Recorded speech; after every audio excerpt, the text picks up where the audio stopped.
So hello students, तो आज हम क्लास 10th मैथमेटिक्स में चैप्टर नंबर 4 पढ़ेंगे। ठीक है, तो चैप्टर नंबर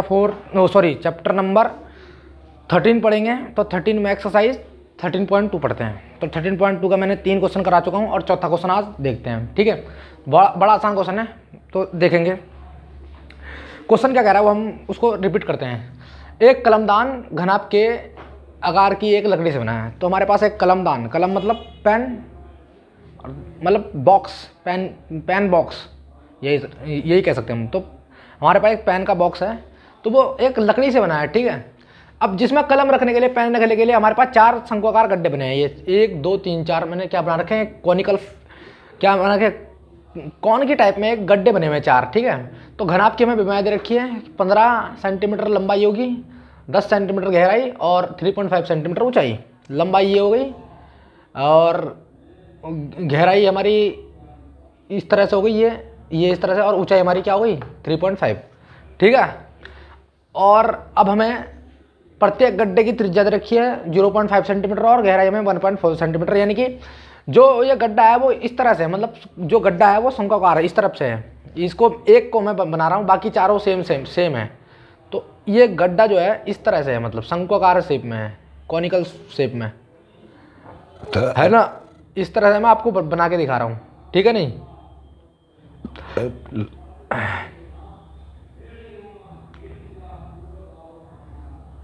है ना, इस तरह से है। तो इसकी रेडियस कितनी है भैया, 0.5 आपको क्या बोल रखी है, सेंटीमीटर रेडियस। भाई 0.5 सेंटीमीटर इसकी रेडियस है। और गहराई का मतलब यहाँ से लेकर यहाँ तक h बराबर मेरे पास कितना होगा 1.4 सेंटीमीटर इसकी क्या है, गहराई है। ठीक है, यही हमें क्या रखा है। तो अब हम क्या करते हैं, सीधे सीधा क्वेश्चन कर लेते हैं जैसे हमें करना है। तो हम लिखते हैं इसके लिए, क्वेश्चन के लिए। ठीक है, तो हम क्या लिखेंगे कि भाई घनाभ की लंबाई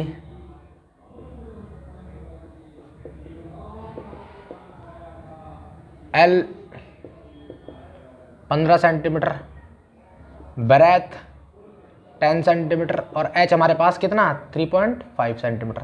क्योंकि हमारे को लंबाई दे रखी है, चौड़ाई दे रखी है, ऊंचाई दे रखी है, तो हम L बराबर ये ले लेंगे, B बराबर ये ले लेंगे और h बराबर 3.5 सेंटीमीटर लेंगे। ठीक है दोस्तों। तो अब हमें क्या करना है अब, और हमारे पास क्या है, शंकु की त्रिज्या है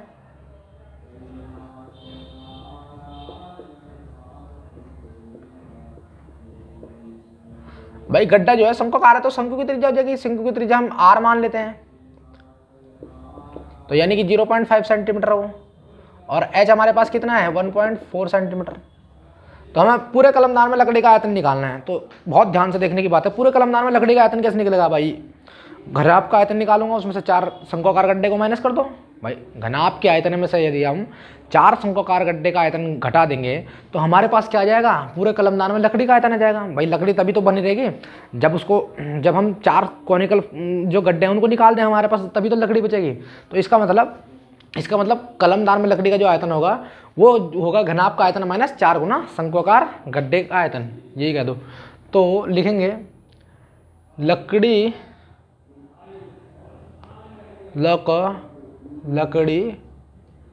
का आयतन, लकड़ी का आयतन बराबर घनाभ का आयतन माइनस 4 गुना शंक्वाकार गड्ढे का आयतन।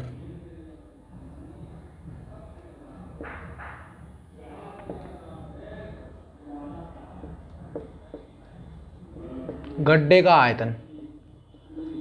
ठीक है दोस्तों, भाई लकड़ी का आयतन कैसे निकलेगा, घनाभ का आयतन माइनस 4 गुना शंक्वाकार गड्ढे का आयतन। तो लकड़ी का आयतन तो ऐसे रहेगा, तो L into B into H. भाई L into B into H, घनाभ का आयतन L into B into H होता है, जहाँ पे L हमारी क्या है, लंबाई है, और B हमारी क्या है, चौड़ाई है, और H हमारी ऊंचाई है। और 4 गुना शंकु का आयतन क्या होता है 1/3 पाई r स्क्वायर H। ठीक है, तो हमारा ये सूत्र लग जाएगा। तो हमारे पास L कितनी है 15 सेंटीमीटर। हम वैल्यू डालते रखेंगे, मतलब हम वैल्यू रखेंगे आप 15 गुणा 10 गुणा 3.5। अरे देखो ना, L की वैल्यू ये है, B की वैल्यू ये है, H की वैल्यू ये है 3.5, तो हमने वो रखना चालू कर दिया। और 4/3, 4 क्यों करा हमने, हमारे पास गड्ढे कितने हैं, 4 हैं, तो इसलिए मैंने 4 की मल्टीप्लाई कर दी, है ना, ये है कारण 4/3। पाई की वैल्यू पाई की वैल्यू हमसे 3.14 तो बोल नहीं रहा है, तो हमें क्या करना है, हमें क्या लेना है, 22/7 यूज़ करना है, किसकी, पाई की वैल्यू। जहाँ पर आपको 3.14 बोला होगा वहीं पर आप क्या करोगे, पाई यूज़ करना, तो वहाँ पर 3.14 ही यूज़ करोगे, नहीं दिया तो 22/7 यूज़ करोगे, ठीक है। तो हमें पाई की वैल्यू क्या करनी है, 22/7 रखनी है। और रेडियस हमारे पास 0.5 है, तो 0.5 की होल स्क्वायर मल्टीप्लाई कितना, h कितना है हमारे पास 1.4। तो एक बात है ना, तो ये देखो 10 से 10 कैंसिल, तो 15 गुणा 35 करेंगे, 35 गुणा 15 मल्टीप्लाई बड़े आराम से करेंगे, 5 पंजे 25, हासिल लग गई 2, 5 तिया 15, 16 17, 5 ही कम 5 और 3, ठीक है 5 और 7 5 12, 3 1 4 1 5, तो 525 आ जाएगा। अब माइनस इसको मिटा देते हैं, तो 525 आएगा 15 गुणा 35 करके। बाकी हम इसको काट पीट करेंगे अभी, 4/3 मल्टीप्लाई 22/7, 0.5 इंटू 0.5 लिख सकते हैं इसे, मल्टीप्लाई 1.4, यानी कि बहुत ध्यान से देखेंगे, 7 दूनी 14 यानी कि 0.2, है ना, नीचे 3 बचा है, तो इसका मतलब अभी रुक जाओ, तो थोड़ा सा और अच्छे से लिखेंगे, तो 525। मैं क्या कर रहा हूँ दोस्तों, मैं क्या कर रहा हूँ स्टूडेंट्स, 4 की मल्टीप्लाई इसमें कर रहा हूँ, तो 0.8 बनेगा, है ना, 4 की मल्टीप्लाई इससे में करेंगे तो 0.8 बनेगा, और 22 की मल्टीप्लाई 0.8 में करते हैं, तो यानी कि 8 दूनी 16, 8 दूनी 17, 176। मैंने क्या करा, फिर ध्यान से मेरी बात को रिपीट करना, 0.2 की मल्टीप्लाई 4 में करेंगे तो 0.8 आएगा, है ना, 0.8 आएगा, है ना, 0.2 की मल्टीप्लाई 4 में करेंगे तो 0.8 आएगा, 0.8 की मल्टीप्लाई 2 में करेंगे तो हमारे पास कितना आएगा, 176 आएगा, लेकिन पॉइंट कितना एक है, तो यहाँ पर 17.6 हो जाएगा, कितना हो जाएगा, तो 17.6 हो जाएगा, ठीक है, 17.6, इस ये भी खत्म, ये भी खत्म, बाकी 5 की मल्टीप्लाई 5 में करने पर 25 आता है, तो 0 है तो 0.25 हो जाएगा अपॉन में 3। बात समझ में आनी है, 5 25 25 पॉइंट के कितने आगे हैं, एक पॉइंट यहाँ पर है, एक पॉइंट यहाँ पर है, तो 2 डिजिट के आगे इस पर क्या लग जाएगा, पॉइंट लग जाएगा। यहाँ पर 1 पर था तो 1 पे लगा, यहाँ पर 2 जगह है तो उसके आगे लग जाएगा, 25 के 2 आगे लग जाएगा पॉइंट, ठीक है। तो अब हम क्या करते हैं, सिंपली अब हम 176 की मल्टीप्लाई 25 में कर लेते हैं, बाकी जो पॉइंट होंगे वो पॉइंट के हिसाब से उसको हम जो है मतलब जो है व्यवस्थित करेंगे। तो 176 की मल्टीप्लाई हम क्या कर लेते हैं, 25 में कर लेते हैं, 6 पंजे 30, हासिल लग गई 3, 7 पंजे 35, 36 37 38, यानी कि फिर हासिल लग गई 3, तो 5 कम 5, 5 3 8, फिर 6 दूनी 12, 7 दूनी 14, 1 15, फिर 2 1 2 1 3, तो 0 का 0, 8 2 10 और 9 10 11 12 13 14, तो 4400, है ना, कितना 4400 आ रहा है, तो 4400 अपॉन में 3, तो इसके आगे स्टेप लिखते हैं, तो 525 माइनस कितना आ रहा है 4400। आप ये देखिए इस पर कितने वो हैं, कितने पॉइंट हैं, 1 2 3, तो 3 के आगे लग जाएगा, यानी कि 4.4 अपॉन में 3, है ना, ये आ गया हमारा।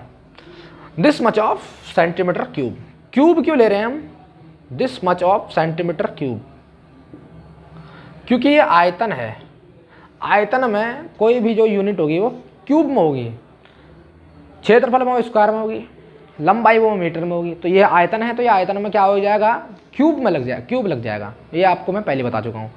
तो पॉइंट के बाद 0 की कोई वैल्यू नहीं होती, तो इसको हटा भी सकते हैं, कोई बात नहीं। 3 को जब हम 44 से भाग देंगे तो कितना आता है देखते हैं, 3 एकम 3, फिर 14 बचेगा, 3 चक्को 12, फिर 2 बच रहा है, पॉइंट लगाएंगे तो 20, 3 छिंग 18, फिर 2 बच रहा है, तो 3 6 18। तो ये कब हो रहा है? जब 3 को हम 44 से भाग दे रहे हैं। जब हम 4.4 से देंगे तो 1 पॉइंट आगे आ जाएगा। अरे 1 पॉइंट आगे आ जाएगा ना, क्योंकि 4.4 है। अब हम 3 से 44 को भाग देते तो 14.66 आ रहा है। तो अब हम जब 4.4 से करेंगे तो यहाँ पे 1 पॉइंट है, तो 1 पॉइंट आगे जाएगा, तो 525। मेरी बात क्लियर हुई ना? तो 1.466 आ जाएगा। कितना आ जाएगा? 1.466 this much of centimetre cube. अरे है ना, क्योंकि 3 से हमने 44 को भाग दिया तो 14.66 आ रहा है। अब हम 3 को जब, मतलब यही समझ लो, अब यहाँ पर 1 पॉइंट है तो 1 पॉइंट इसके आगे लग जाएगा, बस यही है। अब हम 525 में से इसे घटा लेते हैं। हमारा आंसर मैच करता नहीं करता, हम देखते हैं। तो 525 में से हम इस 1.466 को घटा रहे हैं, 0 0 0 लगा देंगे। हमें क्या करना? घटाना है। तो 5 में से 10 में से 6 गया 4, फिर 10 में से 6 गया, फिर 4, फिर 10 में से 6 गया, फिर 4। क्या? सॉरी, यहाँ पर जब आया तो ये 10 में से 6 गया तो 4। अब यहाँ पर 9 बच गया, 9 में से 6 गया 3, फिर 9 में से 5 गया 4, है ना, 9 में से 4 गया 5, फिर 4 में से 1 गया 3, फिर 2, फिर 5।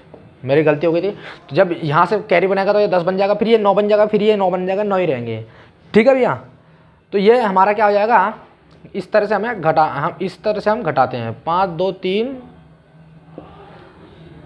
5 3 4 सेंटीमीटर क्यूब। 523.534 है ना, 523.534। उसके बाद 534 नहीं पढ़ते, डिजिट के बाद हम कैसे पढ़ेंगे? 534 पढ़ेंगे। 523.534 सेंटीमीटर क्यूब। ये हमारा क्या हो गया? 53 क्या आ गया हमारा? 534 सेंटीमीटर क्यूब। ये हमारा क्या हो गया? आंसर हो गया। 5.3 यहाँ पर अगर एनसीईआरटी में 3 3 है तो 3 3 कर लो, कोई बात नहीं। 5.33 कर लो, कोई बात तो वही है ना, अप्रोक्सीमेट वही बात तो वही है। या 4 लिख लो या 3 लिख लो, एनसीईआरटी में ये मैच कर रहा तो ये लिख लो। ठीक है? तो जैसा भी जो है बनता है वो इस तरह, इसको क्या कर लो? एनसीईआरटी की तरह मैच कर लो। तो बात तो वही है। आपको इसमें से अगर 5 6 में से 6 नंबर का क्वेश्चन है तो आपको 6 में से 6 नंबर मिलेंगे। ठीक है? तो जो है ये भी सही है, ये भी सही है, दोनों सही हैं। ठीक है? तो इस तरह क्या हुआ? ये क्वेश्चन कंप्लीट हुआ। तो मतलब इसमें लकड़ी का आयतन निकालना था। तो लकड़ी का आयतन हम कैसे निकालते हैं? घनाभ के आयतन में से हम 4 शंक्वाकार गड्ढे हम सीधी सी बात है घटा देंगे तो हमारे पास क्या आ जाएगा? लकड़ी का आयतन आ जाएगा, लकड़ी का आयतन आ जाएगा। अगला क्वेश्चन देखते हैं। Student please pause at the video, note it down.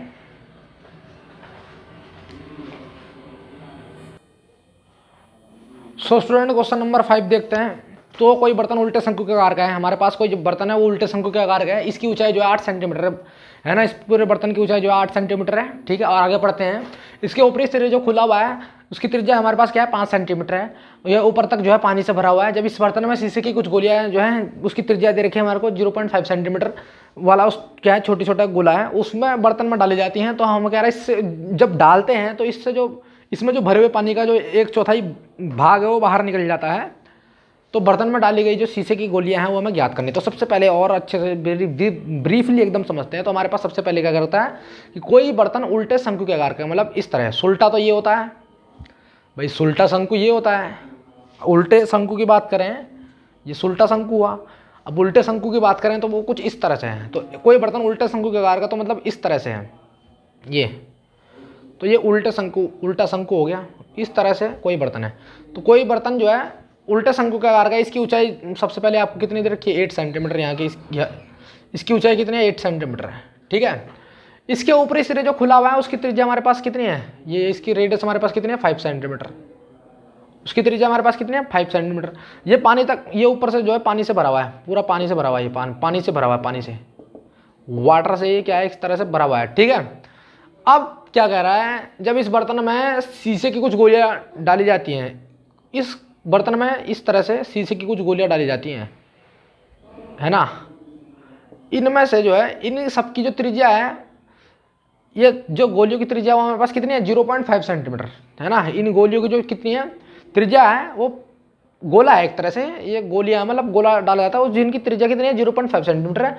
तो हमें कह रहा है जब डालते हैं, है ना, जिसमें से जो है 0.5 सेंटीमीटर वाला एक गोला डाला जाता है। तो जब डालते हैं तो डालने के बाद जो है इसमें से भरे हुए, इसमें जो भरा हुआ था, इसमें से जो भरे हुए पानी का 1/4 पानी का 1/4 भाग जो है, पानी जो है बाहर निकल जाता है ना। मतलब 1/4 भाग पानी का इस बर्तन में से, उल्टे शंकु के बर्तन में से बाहर निकल जाता है। तो हमें क्या करना है, बर्तन में डाली गई शीशे की गोलियों की संख्या में याद करनी है। जो हमारे जो शीशे की गोलियां हैं वो कितनी डाली गई, कि भाई कितनी डाली है, वो हमें निकालना है। और हमें केस क्या दे रखा है, जब डालते हैं तो भाई पानी का जो है 1/4 भाग बाहर निकल जाता है। किस में से, शंकु के बर्तन में से। ठीक है। तो सबसे पहले हम कहते हैं कि भाई हमने माना n गोली डाली है, माना n गोलियां डाली हैं। तो माना n गोलियां डाली, तो हम क्या, तो हमारा क्या होगा, हमें कैसे पता चलेगा कि भाई आंसर कैसे निकलेगा, हमें कैसे पता चलेगा। तो भाई n गुणा गोलियों की संख्या, भाई निकालना किस है, हमें गोलियों की संख्या याद करनी। तो मैंने कहा भाई मेरे पास n गोलियां हैं, तो n गुणा गोली का आयतन, शीशे की गोली का आयतन बराबर किसके हो जाएगा भाई, 1/4 शंकु का आयतन। अभी बताते हैं, लिख ले पहले, n गुणा शीशे की गोली का आयतन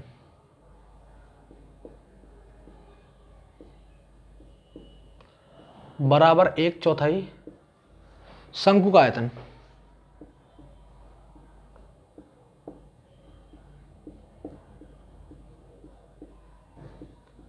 बात को समझ रहे हैं आप, n गुणा शीशे की गोली का आयतन, n की गुणा करेंगे शीशे की गोली का आयतन, मतलब ये गोली जो है शीशे की है, वो n मैंने कहा n गुणा, मतलब मेरे पास n शीशे की गोली है, तो n गुणा शीशे की गोली, मतलब गोले का आयतन 4/3 पाई are cube.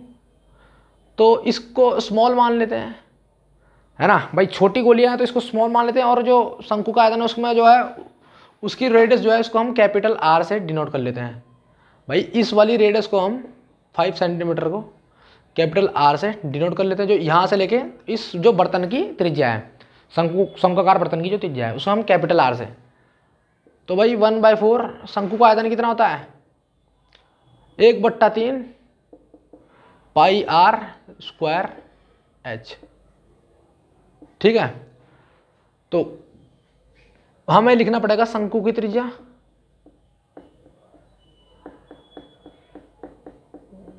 Capital R equal to 5 centimetre, और गोले की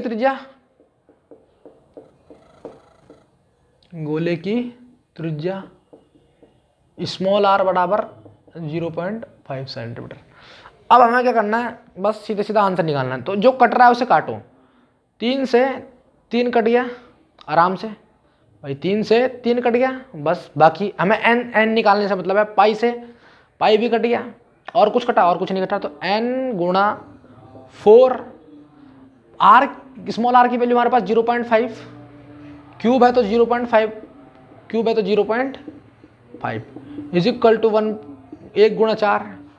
r हमारे पास कितना है, ये हमारे पास r कितना है 5, तो 5 गुणा 5 r स्क्वायर हो जाएगा ना, तो 5 गुणा 5। हाइट हमारे पास कितनी है 8, भाई हाइट हमारे पास कितनी है 8। मैंने तो भाई सीधे सीधे फॉर्मूला में आंसर, फॉर्मूले में मैंने क्या करा है, सीधे सीधे मैंने फॉर्मूले में जो वैल्यूज हैं वो पुट करी है मैंने। पॉइंट हटाएंगे 10 लग जाएगा, पॉइंट हटाएंगे 10 लग जाएगा। और बहुत ध्यान से देखो, तो 5 से 5 गया, फिर ये वाले 5 से ये वाला 5 गया। ठीक है ना, मानते हो, बिल्कुल सही है। तो मेरे पास क्या बचा, बहुत ध्यान से देखना, n गुणा 1/10 बचा, फिर n गुणा 1/10 बचा, और 0.5 बचा। इस 4 को मैं इधर ले जा रहा हूँ, तो ये ऐसे आ गया, और मेरे पास क्या बचा 8 बचा। कोई बात नहीं, बचने दो। 100 को इधर ले जा लेता हूँ, ये 10 गुणा 10 100 बन जाएगा ना। n गुणा 0.5 और 4 800, भाई 10 गुणा 10 100, तो ये 800 हो गया। फिर 10 यहाँ पे है, तो 10 को इधर ले जाए या रहने देते हैं। तो मैंने पॉइंट हटाया, नीचे 10 लग गया, तो 5 दूनी 10, 2 भाई 5 दूनी 10, 2, 2 से 4 गया 2 बार में, फिर ये 2 से 8 गया, क्या 2 दूनी 4, तो फिर ये 8, ये जो गया हमारे पास क्या गया, 2 से हमारे पास 8 गया, कितनी बार में, 2 चक्को 8, 400, 4 बार में, यानी कि n बराबर मेरे पास कितना आ गया, 400 आ गया। तो हमारे पास सही है क्या ये, है ना। तो देखते हैं हमारे पास भाई हमारी इसमें गलती क्या आ रही, आंसर तो हमारा 100 है, तो गलती क्या आ रही है हमारे पास वो देखना है हमने। तो भाई क्वेश्चन को पढ़ते हैं दोबारा। भाई कोई बर्तन जो उल्टे शंकु आकार का, इसकी 8 सेंटीमीटर है ना ऊंचाई है, ऊपर से खुला हुआ है, पानी से भरा हुआ है। जब इस बर्तन में शीशे के कुछ गोले डाल देते हैं जिसमें ये 0.5 सेंटीमीटर वाला गोला है, इसमें भरे हुए पानी का 1/4 बाहर निकल जाता है, तो बर्तन में शीशे निकलता किस में से है, शंकु में से निकलता है। तो शंकु में से निकलता है ना, 1/4 भाग किसका निकलता है, शंकु में से निकलता है। बिल्कुल सही है यार, शंकु का आयतन कितना होता है, 1/3 पाई आर स्क्वायर, बिल्कुल सही है। तो कैलकुलेशन में गड़बड़ी आ रही है क्या, कैलकुलेशन में गड़बड़ी आ रही है क्या, तो यार आंसर तो 400 दे रहा है, तो इसका मतलब कहीं गड़बड़ी है, देखना पड़ेगा। पाई से पाई कैंसिल, 0.5 क्यूब,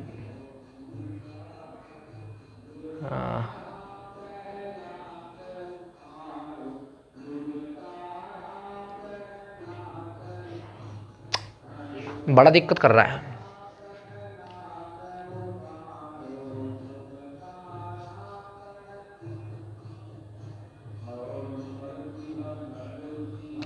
हाँ सारी गलती कहाँ हुई बताएं आपको हम, बहुत ध्यान से देखना। तो गलती यहाँ और रखी है कि ये 4 को मैं इधर ले गया, है ना, तो यहाँ पर भी तो एक 4 बचा, उसका क्या होगा, यहाँ पर भी तो एक 4 बचा, उसका क्या होगा। अब बहुत ध्यान से देखेंगे, ये 4 बचा था ना हमारे पास, तो ये 4 गया, तो 4 से 4 भी बचा, तो यानी ये n बराबर 100 आ गया, n बराबर 100 आ गया। हमने क्या करा, एक गलती हो गई मेरे से, तो भाई मैं सब कुछ सही था, सब कुछ सही था, 1/4 अब मैंने यहाँ से क्या करा था, 1/4 को मैं इधर ले गया, इस जगह ले गया, तो इस जगह मैं ले गया तो यहाँ पर रखा, मैं ये वाला चाल जो है करना ही भूल गया, ये वाला 4 मैंने जो है गुणा में लिखना ही भूल गया, तो इतनी मिस्टेक मैंने अपनी पहचान ली, ठीक है। तो n गुणा 4, तो बाकी सब सही है, बाकी ये 5 से 5 कटा वो भी सब सही है, इंटू 8 है ना, बिल्कुल सही है, 1/10 बिल्कुल सही है, सब सही है। 4 गुणा, बस 4 गुणा ये करना है आपको, ठीक है। तो 4 इंटू n गुणा 0.5/2, ये हमने पॉइंट जो है कैलकुलेशन बाकी सब सही है। तो 4 बचा था सिर्फ, तो 4 से हमने इसको काटा, 4 से हमने क्या करा, हमारे पास सिर्फ 4 बचा था, तो हमारे पास 400 था, 400/4 से हमने इसको काटा है ना, तो भाई 4 बचा था, तो 4n बचता हमारे पास, ये ऐसे बचता ना, बाकी सब कटे हुए थे, तो हमारे पास कितना बचा, 400 बचा, ऐसे हमारे पास जो है बाकी 4 इंटू n थे, 4 into n is equal to 400 था, हमने 4 से इसको काटा, तो n बराबर मेरे पास कितना आ गया, 100 आ गया। तो इस तरह हम क्या कह सकते हैं कि भाई गोलियों की संख्या क्या है, गोलियों की संख्या हमारे पास कितनी है,